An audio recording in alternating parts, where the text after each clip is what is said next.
turn of the century, last days of the Belle Epoque, of what has been comfortable middle-class security. Revolutionary futurist poets and painters warn of approaching disaster.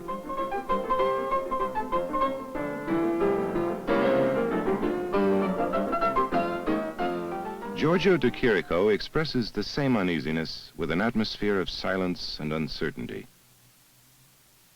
Flat, spectral figures. Dreamlike space. Distorted shadows of lurking menace. The end of the age of innocence. World War I blows old values to bits.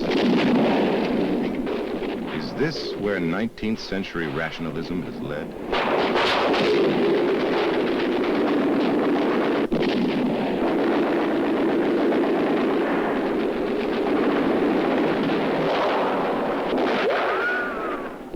Are these the rewards of solid middle-class virtue? Painters say if a new art is born, it will be born out of disgust. In neutral Switzerland, disillusioned artists from all over Europe sit out the war. In 1916, in a narrow street in Zurich, poets and painters named their new art movement Dada, a nonsensical word picked by chance. Dada points out the inanity of middle-class culture.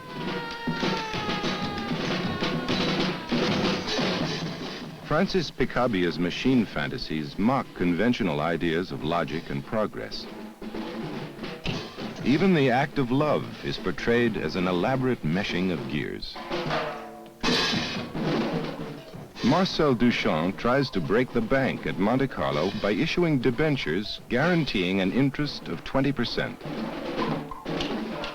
Duchamp humiliates art, says art is dead. Advertisements and commercial items are displayed as anti-art objects to show that the simplest object can be revealing. Man Ray invents rayographs. He meticulously photographs particles of dirt and creates an elaborate sculpture in dust. Banal newspaper ads become dramas which reveal the most secret desires.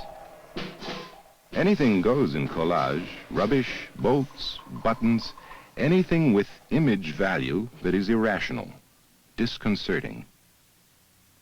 Grim, glim, gnim, bim, bim, grim, glim, gnim. Even in language. Grim, bim, bim, grim, glim, gnim, bim, bim, grim, glim, gnim, bim, bim, grim, glim, gnim, bim, bim, grim, glim, gnim, bim, bim, grim, glim, gnim, bim, bim, bum, bim, bim, bum, bim, bim, bum, bim, bim, bum, bim, bim, bum, bim, bim, bum, bim, bim, bum, bim, bim. A pre-syllabic sonata by Kirchfitters. Grim, glim, gnim, bim, bim, grim, glim, gnim, bim, bim, bum, bim, bim, bum, bim, bim, bum, bim, bim, bum, bim, bim, bum, bim, bim, bum, bim, bim, bum, bim, bim, bum, bim, bim, bim, bim, bim. Bim, bim, bim, bim, bim. Tilla lola lula lola, tilla lula lola lula, tilla lola lula lola, tilla lula lola lula. Grim glim gnim bim, grim glim gnim bim, grim glim gnim bim, grim glim gnim bim, grim glim gnim bim, grim glim gnim bim, grim glim gnim bim, grim glim gnim bim, bum bim, bum bim, bum bim, bum bim, bum bim, bum bim, bum bim, bum bim, bim, bim, bim, bim. The wood reliefs of Jean Arp also speak in form language, improvisational, suggestive.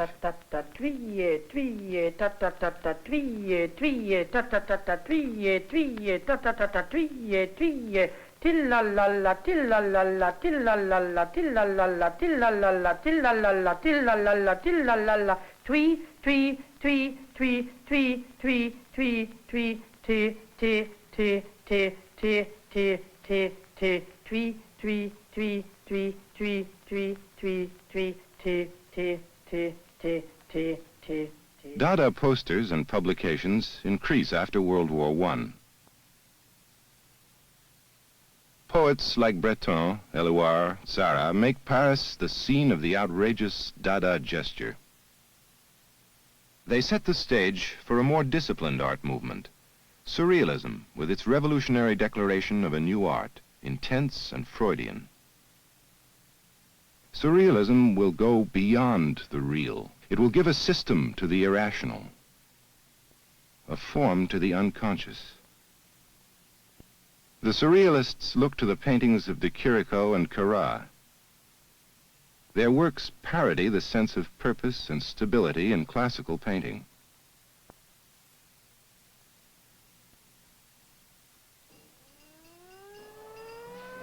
They deny the rationality of experience. They deny the strength of tradition.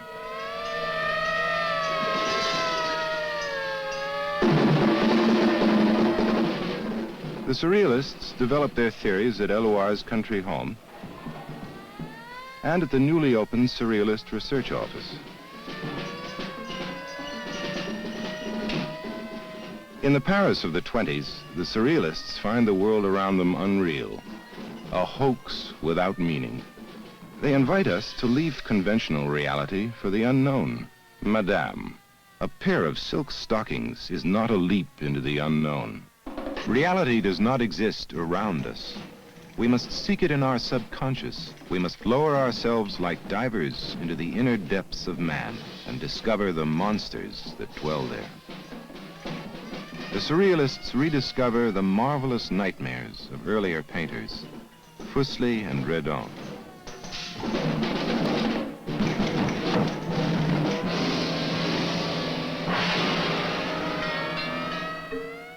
They discover a contemporary, Paul Klee, who adapts Freudian free association to art. The Surrealists hail it as automatic art, art without preconception, art without culture. Although Klee's work is hardly accidental, it is highly informed by painterly vision and discipline.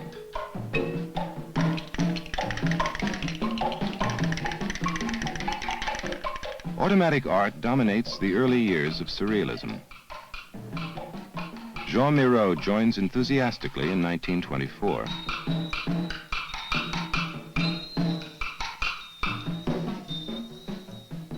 Rather than setting out to paint something, I begin painting. And as I paint, the picture suggests itself under my brush. The second stage is carefully calculated.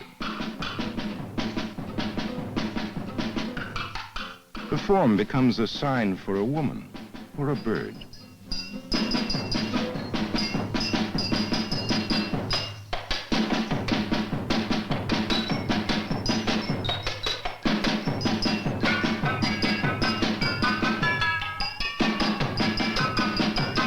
For me, a form is never abstract. It is always a sign of something.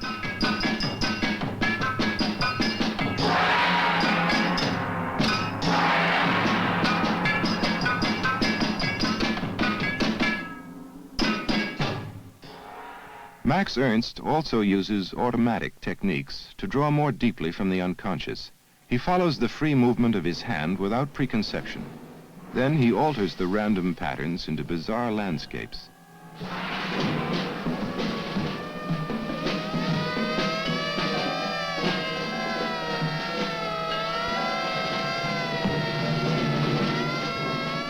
Ernst says, "With my own eyes, I have seen the appearance of things disappear, and at this, I felt a calm and ferocious joy."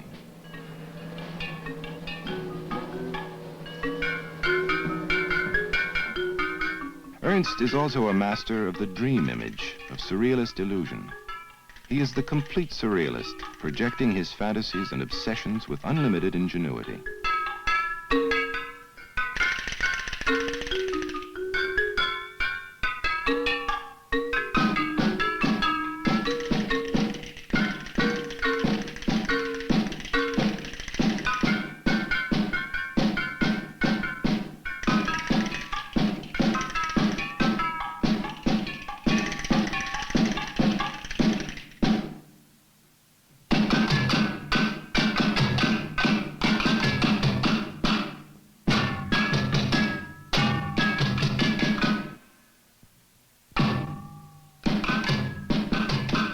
Europe after the rain is an hallucinatory vision of war, a world bathed in acid.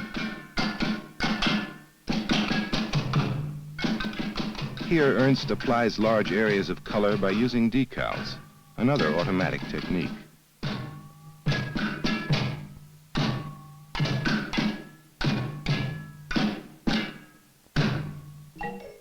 Yves Tanguy combines realistic style with unrealistic forms. Projections of his own inner reality, mindscapes. Spontaneous images linked to memories of childhood. If I plan a picture beforehand, it never surprises me. And surprises are my pleasure in painting.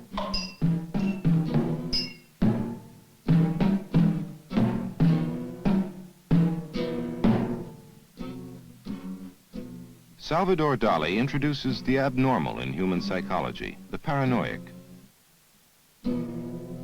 His symbols show a thorough familiarity with Freud.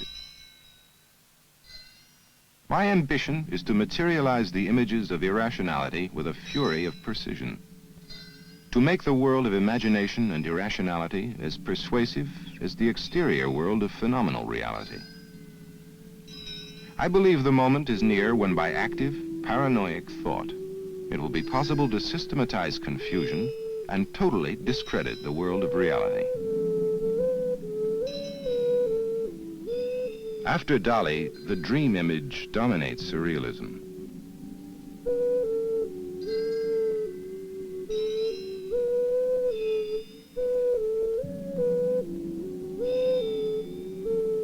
The inner vision of René Magritte is quietly threatening. His images are prosaic, handsome, economical.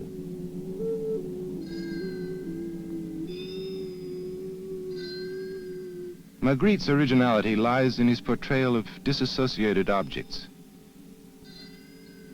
Metaphoric leaps which touch off a chain of associations.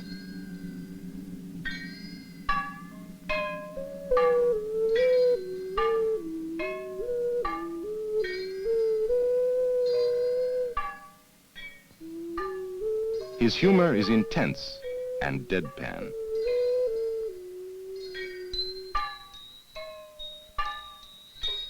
He describes his images as ideas capable of becoming visible only through painting.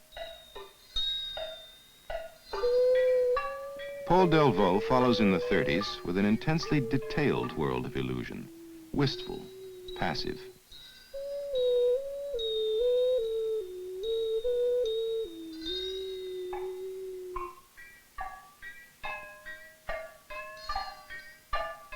Victor Brauner also joins the Surrealists in the 30s.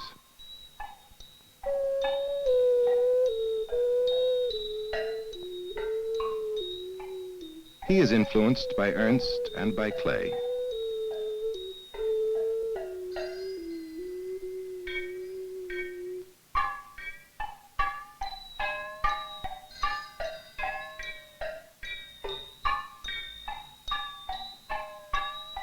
Although Brauner does not invent new concepts, his work has a spellbinding personal force.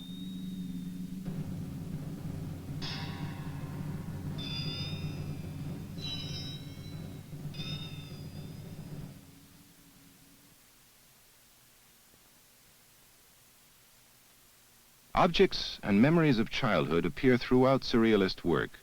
Alberto Savinio places them in a forest of nightmares. Savinio seizes on classic mythology and transforms it into images of private obsessions.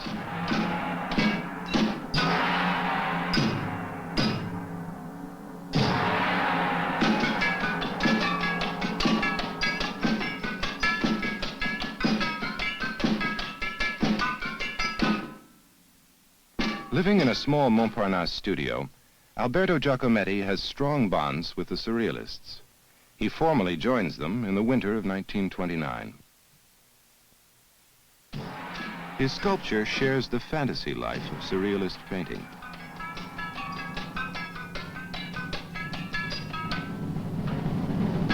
With Surrealism, Giacometti leaves real models. I began to work from memory. This yielded objects which were the closest I could come to my vision of reality. A structure, a sharpness, a kind of skeleton in space. For me, figures were never a compact mass, but like a transparent construction. Paris in the 40s, World War II. Artists abandoned their squares and cafes to go into exile, ending the close-knit surrealist community. The last newcomer to work entirely within the surrealist idea is Matta. His scenes, too, are projections of psychological states.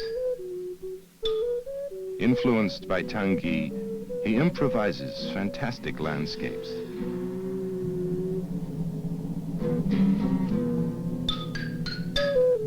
Then expands them into galaxies. The mind's journey into its own unconscious.